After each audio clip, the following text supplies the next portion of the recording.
ఉమ్మడి రాష్ట్రంలో జర్నలిస్టు సమస్యల పరిష్కారం కోసం 1957వ సంవత్సరంలో ఆగస్టు 17వ తారీఖున సీనియర్ పాత్రికేయులు, ప్రధాన సంపాదకులు, అనేక పత్రికల్లో సంపాదకులు పనిచేసి ఈ దేశంలోనే మంచి పేరు తెచ్చుకున్నటువంటి పెద్దలు, గౌరవనీయులు స్వర్గీయ మానికొండ చలపతిరావు చేతుల మీదుగా ఏపీడబ్ల్యూజే స్థాపించబడింది. స్థాపించే రోజు కేవలం 17 మంది సభ్యులు మాత్రమే ఉన్నారు. ఏ లక్ష్యం కోసం, ఏ ఆశయం కోసమైతే ఏపీడబ్ల్యూజే ఈ రాష్ట్రంలో స్థాపించబడిందో ఆ లక్ష్య ఆశయ సాధనలో గత 69 సంవత్సరాలుగా దిగ్విజయంగా ముందుకెళ్తున్నటువంటి పరిస్థితి మన ఏపీడబ్ల్యూజేకి ఉంది.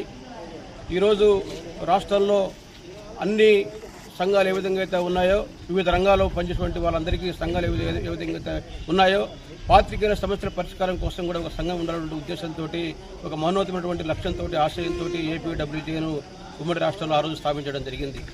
స్థాపించినప్పటి నుంచి కూడా ఏపీడబ్ల్యూజే అటు ప్రభుత్వానికి, ఇటు ప్రజలకు వారధిగా పనిచేస్తూ రాష్ట్రంలో అన్ని వర్గాల ప్రశంసలు పొందినటువంటి పరిస్థితి నెలకొంది. ఈరోజు ఏపీడబ్ల్యూజే పత్రికలలో పనిచేసేటువంటి పాత్రికేయుల సమస్యల పరిష్కారం కోసమే కాకుండా అణగారిన వర్గాలు సమస్యలు ఎప్పటికప్పుడు వెలుగుతీస్తూ ఆ సమస్యలు ముందుకు తీసుకునే పరిస్థితి మన ఏపీడబ్ల్యూజేది. అలాగే ప్రధానంగా పాత్రికేయులు ఎదుర్కొనే సమస్యల పరిష్కారం కోసం ఏపీడబ్ల్యూజే పెద్ద ఎత్తున పోరాటం చేస్తూ ఉంది.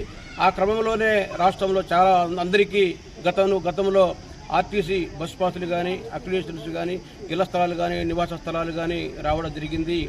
రాష్ట్రంలో పాత్రికేయుల సమస్యల పరిష్కారం కోసం పనిచేస్తున్నటువంటి ఏకైక యూనియన్ ఈరోజు రాష్ట్రంలో ఉన్నటువంటి సంఘం మన ఏపీడబ్ల్యూజే రాష్ట్ర అధ్యక్షులు ఐవి సుబ్బారావు గారి నాయకత్వంలో పనిచేస్తున్నటువంటి సంఘం అని మనం ఈరోజు గుర్తుంచుకోవాల్సిన అవసరం ఎంతైనా ఉంది.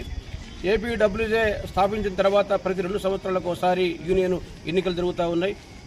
జిల్లా ఎన్నికలు, మండల ఎన్నికలు, అదేవిధంగా నియోజకవర్గ స్థాయిలో, జిల్లా స్థాయిలో రాష్ట్ర మహాసభలు జరుగుతూ ఉన్నాయి. ఈరోజు మన రాష్ట్రంలో 10,000 మంది ఏపీడబ్ల్యూజే సభ్యులుగా ఉన్నారు. అది అలాగే తెలంగాణ రాష్ట్రంలో కూడా 10,000 మంది సభ్యులుగా ఉన్నారు. భారతదేశంలో ఐజేఈకు అనుబంధంగా ఉన్నటువంటి ఏపీడబ్ల్యూజే భారతదేశంలోనే అత్యంత గుర్తింపు పొందినటువంటి యూనిట్గా ఏపీడబ్ల్యూజే ఈరోజు రాష్ట్రంలో ఉంది. దీనికి ప్రధాన కారణం మన ఏపీడబ్ల్యూజే రాష్ట్ర అధ్యక్షులు ఐవి సుబ్బారావు గారి నాయకత్వంలో దేశంలో ఏ రాష్ట్రంలో జరిగిన విధంగా మన రాష్ట్రంలో పెద్ద ఎత్తున యూనిట్ కార్యక్రమాలు జరుగుతూ ఉన్నాయి. అలాగే భవిష్యత్తులో కూడా ముందుకెళ్తామని కూడా మనం ఈ సందర్భంగా తెలియజేస్తా ఉన్నాం. మనం ప్రధానంగా ఐజేయు మహాసభలకు ఇతర ప్రాంతాలకు దాదాపుగా 8-9 సార్లు ఇతర రాష్ట్రాలకు వెళ్ళినప్పుడు కూడా ఆ రాష్ట్రాల డెలిగేట్స్ కూడా చాలామంది మాతో మాట్లాడడం జరిగింది. ఏపీ స్టేట్లో ఎందుకు ఇన్ని కార్యక్రమాలు చేయగలుగుతా ఉన్నారు మీరు జర్నలిస్ట్ యూనియన్ గాని అంటే, మేము వాళ్ళందరికీ కూడా సగర్వంగా చెప్పగలిగాం. మా యూనియన్ రాష్ట్ర అధ్యక్షులు ఐవి సుబ్బారావు గారి నాయకత్వంలో అనేక సేవా కార్యక్రమాలు, అలాగే ఈ సమస్యల పరిష్కారం కోసం మేము పనిచేస్తున్నామని మనం చెప్పడం జరిగింది. ఏపీడబ్ల్యూజే సమస్యల పరిష్కారం కోసం పనిచేస్తూనే మరోవైపు సామాజిక దృక్పథంతో ఈరోజు రాష్ట్రంలో అనేక సేవా కార్యక్రమాలు కొనసాగిస్తూ ఉన్నాం. అందులో భాగంగా సమ్మర్లో చలివేంద్రాలు, మెడికల్ క్యాంపులు, ఐ క్యాంపులు పెట్టి చాలామంది పేదలకు కూడా మనము ఆరోగ్యపరంగా కూడా మనం వాళ్ళందరికీ సేవా కార్యక్రమాలు కొనసాగిస్తున్నటువంటి సందర్భం మనం ఉంది.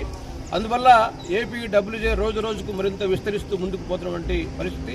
అందువల్ల ఈరోజు రాష్ట్రంలో కార్మికులు, కర్షకులు, విద్యార్థులు, యువత, మహిళలు, ఉద్యోగులు, వ్యాపారులు, మేధావులు సైతం ఏపీడబ్ల్యూజే కార్యక్రమాల పాటు ఆకర్షితులు అవుతూ ఉన్నారు.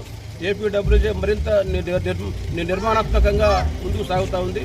అందులో భాగంగానే గత జూన్ నెలలో మన ఒంగోలులో రాష్ట్ర మహాసభలు చాలా ఘనంగా జరుపుకున్నాం.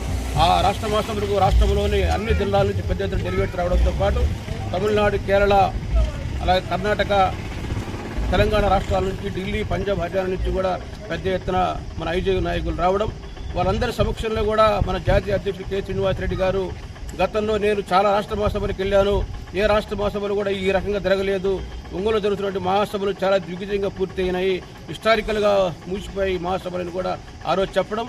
దానికి కారణం మన రాష్ట్ర అధ్యక్షులు ఐవి సుబ్బారావు గారి నాయకత్వంలో రాష్ట్ర మహాసభలు అత్యంత దిగ్విజయంగా జరిగాయి. ఎక్కడ కూడా ఎలాంటి చిన్న సమస్య కూడా లేకుండా పెద్ద స్థాయిలో బ్రహ్మాండంగా ఆ రోజు మహాసభ పూర్తయింది. భవిష్యత్తులో కూడా ఏపీడబ్ల్యూజే ఆధ్వర్యంలో పాత్రికేయుల సమస్యల పరిష్కారం కోసం మనం మరింత ముందుకెళ్తామని కూడా తెలియజేస్తా ఉన్నాం. ఈరోజు అందులో భాగంగా రోజు రోజుకు పాత్రికేయ వృత్తిలోకి ఎక్కువ సంఖ్యలో వస్తూ ఉన్నారు. ఈ వృత్తి నైపుణ్యాన్ని పెంపొందించేందుకు మేము మన ఐవి సుబ్బారావు గారి ఆధ్వర్యంలో, ప్రెస్ అకాడమీ ఆధ్వర్యంలో ఈ నెల 30-31వ తారీఖుల్లో కూడా మార్కాపురం పట్టణంలో జిల్లా స్థాయిలో పాత్రికేయులకు ట్రైనింగ్ క్యాంప్ కూడా ఏర్పాటు చేయబోతూ ఉన్నాం. ఈ కార్యక్రమాన్ని కూడా జయప్రదం చేయాలని కోరుతూ ఉన్నాం. అలాగే ముందుగా మా ఏపీడబ్ల్యూజే వ్యవస్థాపక దినోత్సవం సందర్భంగా 69వ వ్యవస్థాపక దినోత్సవం సందర్భంగా పాత్రికేయ మిత్రులందరికీ ఏపీడబ్ల్యూఎస్ జిల్లా కమిటీ తరఫున మనస్ఫూర్తిగా అభినందనలు తెలియజేస్తూ సెలవు తీసుకుంటున్నాం. Thank you.